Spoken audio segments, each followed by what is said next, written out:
During the early days of the NBA, things were, different. Most Not a definitely whole lot of different. high-flying dunks. I already said this earlier, but every white man, clones of each other. They're literally the exact same. You cannot tell me the difference between any of these guys. Actually, there were no They're dunks all related. whatsoever. There's no way. No three-pointers, dribbling that looks like it belongs in a circus act, and some of the wildest shots you'll ever see in your life. Form is and one crazy. of the early pioneers of this young NBA was a player named Joe Fulks. Shout out now, Joe. Fulks was a bad man. One of the NBA's first superstars, was the first scoring leader in NBA history. He's the first 20 points per game. Bro, he was dusting everybody. Number 2 and 3 were competing, but he was way above everybody. Shout out my boy and Joe. had even scored 63 points in a single game, an NBA wild. record at the time, and one that stood for over a decade. If one thing was for certain, it was that Joe was going to shoot his shot, and no one was going to stop him. Even if they should have. Because Joe's single game scoring record is not the only NBA record that he broke throughout his 8-year career. In a regular season game in 1948, Joe Fulks broke the NBA record for the most missed shots in a single game. Now I'm gonna redo my reaction because last time the volume wasn't high enough, but I was saying how like I thought it would be Wilt to average like the most shots in a game. I know he's a high efficiency scorer and all that, but he was just putting up all the buckets for his team, but I guess not. A record that still stands to this day. That's and crazy. A record that will like in the probably 60s, right? never be broken. See, here is some all-time NBA greats and the most missed shots they've ever accumulated in one game. Bro, if you watch Jimmy Hyverly, you know his is gonna be like, and he is up here at like 78 missed shots or some shit. But greats let's have keep missed going. less than 20 shots in a single game. Steph had a game where he missed 21 shots. LeBron has missed 23 shots in a game. Michael Jordan has missed 27 shots in a single game. Kobe crossed the 30 threshold once in his entire career. Really? And Wilt Chamberlain tops every... See, I had the right idea, right? He's probably gonna be, oh, when he's up here, but I had the right idea. What was right there? A whopping 37 missed shots in one game. Let's see Joe Fulks. And then there's Joe Fulks, who in okay, it's not that 1948 crazy. missed That's a lot. 42 shots in a 42 shots in one game is crazy. Imagine you made all of those 42 misses. That's a lot of points. That is 84 points. Quick maths. Single NBA game. LeBron, Steph, and Durant have all never even attempted 42 shots in a single. Wait, they haven't even attempted? Bro is just chucking. He was the whole team. I mean, it is old times back in the day. The first ever leading scorer. I guess it kind of makes sense, right? You know, you only have one bucket getter on the team. Only one bucket getter in the league, really. He's going to take a lot of shots. Game in their entire careers. But Joe was built different. 99 problems and a field goal percentage ain't one. Because Joe... Bro, why is my ad blocker not working? Hold up, chat.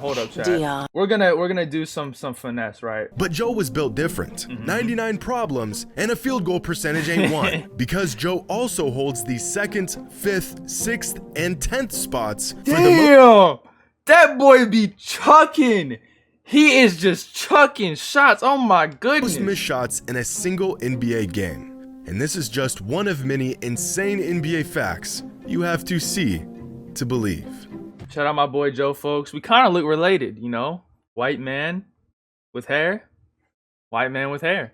Shout out my twin. Let me get some water. Really excited. Oh, sponsor. Shout out BetterHelp. You might be cool, probably cool, but we do not care. And 2 Gatorade shot Jimmy Hyroll. Back in 2002, Gatorade shot a commercial that featured a 39-year-old Michael Jordan going one-on-one with a younger version of himself. Not because I was alive back then, but I've seen this on the interweb. You know, I'm a big NBA fan.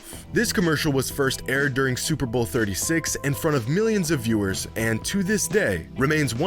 Zach, you inspired me to drop out of school and grind 2K. Well, I'm glad you did that, man. That's a great life decision. If I'm the reason you do stuff in your life, hey man, that you could find better role models. One of the most iconic sports commercials of all time. But what people didn't realize at the time was that the athlete that played the young version of MJ was actually a 22-year-old Jamal Crawford. Despite entire articles being written about the commercial itself, Crawford was never truly credited for his role. But in a recent interview on the Dan Patrick Show, Jamal talked about his role on set. Were you in the Gatorade commercial with Jordan? I was. You played the... How old were you? You played the younger Jordan, the Bulls version of Jordan. Bro, let's go back a bit. We're at 407. You cannot tell me Jamal talked they about did a his role great on set. job. They did a Bro, let me see this shit. of himself. I mean, they don't get any close-up face shots, but No. I would have never guessed that this face right here, I know it's blurry, but that's just Jordan 10 out of 10 times, like every time. I mean, I guess they might have like deep faked it. I don't know what they did. They had weird technology back then. They're not like up to date, but that's impressive. You What the played hell? the. How old were you? You played the younger Jordan, the Bulls version of Jordan, and he's with the Wizards. Absolutely. I was 22, I believe, and I was the younger version. That inspired me to And talk I'm to like, him, okay, and I what's don't the want to be lines? like him. Like, no lines. Let's just talk. Let's play one-on-one. Hey, man, I'm like, there's no that's what I lines. do. Like, so I start reaching for the ball. He's like, you reach, I teach. Right? And he's kind of, I'm going off in his flow. I'm like, okay. That's cool. It was like it's like a genuine one-on-one, and they just filmed it. There was no script. That's fire. That's a W commercial. Am I playing? That's I'm trying fire. to play like me. I'm trying to play. Just play. After taking an extended hiatus from the game, Magic Johnson returned to the NBA in the 1995-1996 season to play for the Lakers one last time. His return didn't last long, and he retired for good in June of 1996. You want to know what else happened in June of 1996? The Lakers Flight reacts before the flight reacts, you know. It's June! acquired some 17-year-old kid named Kobe Bryant and Really? signed superstar Shaquille O'Neal. I know their careers like overlap. I mean, they didn't really overlap, but like boom, as soon as one star is gone, boom, right the next one. And then Shaq too. That's crazy. Which means NBA fans were one season away from seeing a trio of Magic, Shaq, and Kobe all on the same team. That would've been insane. A decision that would have changed the entire timeline of the NBA. Now, for younger NBA fans, it feels like LeBron has been around since pretty much the dawn of time. I had 1 year in my life where LeBron was not in the NBA. 2002. I don't remember it because I was 1 year old.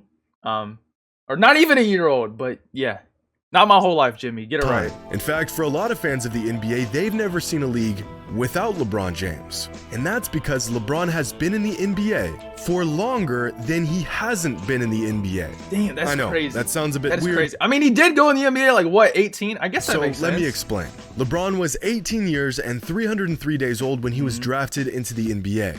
And as of today, LeBron has been in the NBA for 19 years and 48 That's days. crazy, bro. LeBron has been in the That's NBA insane. for the majority of his life. And the majority Wait, so how will this, if we have like before NBA, middle of NBA, do you think he's gonna live long enough? Do you think LeBron's gonna live another? Okay, I'm stupid. He's obviously gonna live another 20 years. How old is he? Like 38? Yeah, obviously. I don't even know what I'm saying right but now. he still has a few years to go before he reaches the ultimate NBA sage status. So, aren't that- you a Pacers fan? I am a Pacers fan. Let me go grab my jersey. Hold up.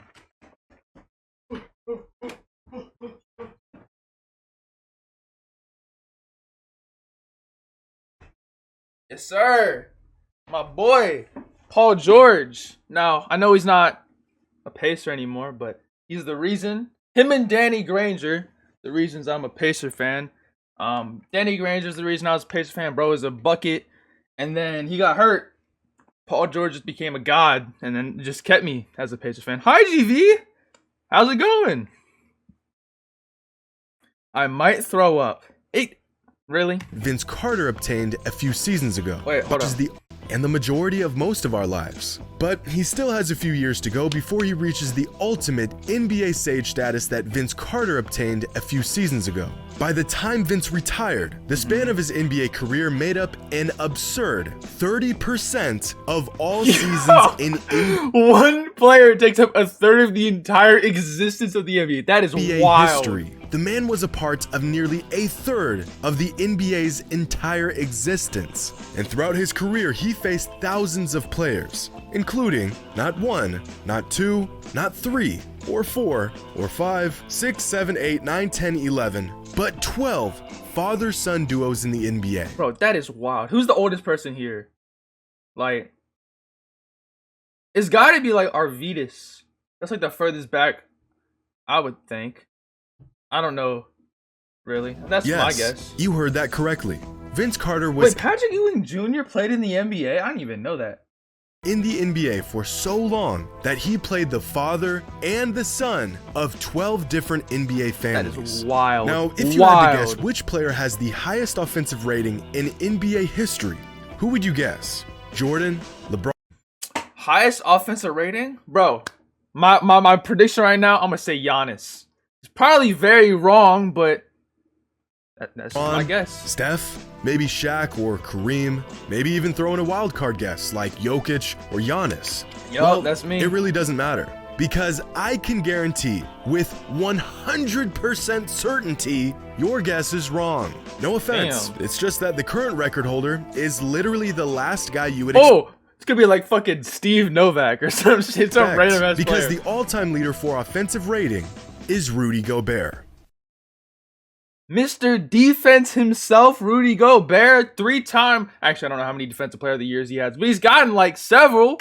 How? Rudy Gobert. For perspective, LeBron is airball 43rd guy. all-time at 116. Steph, Durant, and MJ are all very close with career offensive ratings of about 117. And Rudy Gobert, the offensive juggernaut, tops every player in NBA history with an offensive rating of 100. Hey, look at my favorite point guard, Rajon Rondo. 127.4. Some advanced stats are really good. Not quite sure if this is one of them. This one does Now, a not better show its advanced shit. stat That's a is game stupid score. ass stat. It's by no means some perfect. Oh, Jimmy, if you know Jimmy, he loves his game score rating. I think he calculated the go with game score or some shit. Stat that'll tell He you loves everything that. you need to know, but it does do a solid job at summarizing the efficiency and production of a single player on a game-to-game basis. From this stat, we can find out what is generally considered a good game and what is considered a bad game from a statistical standpoint. And according to this stat, anything less than a game look score at that of beautiful 10 dream is shape. a relatively bad game for a good player. And if we use this information as the standard metric, then the NBA record for the longest streak of games without a single bad game was set by Michael Jordan from course. December of 1987 to February of 1990. years? That's a streak of 183 games in a row Damn. without a single bad game. That's nearly consistency 2.5 right there. seasons straight of good basketball without a single bad game along the way. The next closest good game streak was set by Shaq from November of I could see that. I would assume that it's mostly big men who have like the good game streak. I know what it like takes into account like a lot of other percentages, but it's a lot easier to have a good game when you're not chucking up shots from like 30 feet, you know, inside the basket. It's a lot easier to make consistently, especially if you're fucking 7 million feet and fat. Well, not fat, but big, you know. Let's catch up with the chat. 1996 I know, to I'm April sorry. of 1999, a span of 152 games. LeBron had a streak of 132 games. Karl Malone had 2 streaks that lasted over 100 games. Damn. And to be honest, I don't see this record getting broken anytime soon, since the Probably longest not. active streaks of good games in the NBA come from Nikola Jokic with 98 games, Joel Embiid with 68 games, Who's like the least likely person you would expect to see on this list? I'm trying to see. and Giannis Any unlikely guys? Paul George, he's a good player, but I've always thought of him as inconsistent. You know, he'd have some crazy games, and then some games he just play like absolute trash. Antetokounmpo with Anybody 44 else? Nah, that's games. probably my pick. But there's a current streak of games by an active NBA player that has set an NBA record that will never, ever be broken. More unattainable than confidence. Wilt's 100-point single-game record or Really? Stockton's career assist record Really? is LeBron's streak of regular season games with double-digit scoring. Now, Oh, some of I you are can see probably that. familiar with the streak, but to understand the sheer insanity of this record, we need to take a deeper look into the numbers. Right now, LeBron's active streak of games scoring at least double-digit points is 1,096 games. Bro, what is second The last place? time It can't LeBron even failed be to score at close. least 10 points in a regular season game was all the way back on January 6th, 2007. That's What? 15 years ago. To put this absurd streak into How long did perspective, he play? Like, did he get injured in the game, or was it just actually a bad game? Like, I'm curious. there are only six active NBA players who have played at least 1,096 games in their entire NBA That's career. wild, bro. But to Mr. really Consistency- grasp the magnitude What is Thaddeus Young doing up here? I mean, I guess he's been a consistent role player, but that's just of the funny. streak, here's a chart of the longest double-digit Hey, scoring I streaks use in this song in my videos. If you guys watch, you would know. You guys would know. NBA history. LeBron is Just unlikely? making it into the Facts. triple Facts. digits is an accomplishment reserved for only the best players 2K of all being the streak? time. Probably not. Stephen I'm not really Curry's enjoying the longest game. streak of 97 games doesn't even make it on this list. Giannis had a streak of 116 games. Dirk had a streak of 190. Shaq had a streak of 245 games. Wilt Chamberlain and Kobe Bryant, 2 of the most gifted scorers of all time, had streaks of 220 and 211 games. But to crack the top 10, we have to go all the way past 400 games. James Harden had a streak of 450 games, Kevin Durant had a streak of 562, Karl Malone had a streak of 575 games, and with the top 3 streaks of all time are Kareem with 787, Michael Jordan with 866, and LeBron James with 1,096. The gap between LeBron and Bro, I everyone love else. this man's graphs. It really like shows how absurd these records are visually. Because sometimes you see a record like, oh, it's cool, you know it's insane, but when you can visualize it, that's huge, bro. Like look at this gap, bro. A massive void. But what if we only include active streaks of double-digit scoring games on this chart? It's gonna be so well, then low. it would look like this. The next closest streak held by Luka Doncic with 100. Luka? I mean, I know he's good, but like he's a young guy. That's kind of crazy. 67 He's like the games. most. Luka would have to consistent. score double-digit points in every game while playing at least 70 games a season until the 2035 NBA season that to is even absurd. come within reaching distance of this streak. That's and that, crazy. ladies and gentlemen, is an unbreakable record. And an NBA fact you I had could to do that. see Yeah, I'm sure you to can. believe. BC. Sure you can. Hope you all enjoyed. And as always, until next time. Hey, shout out Jimmy, man. Shout out Jimmy.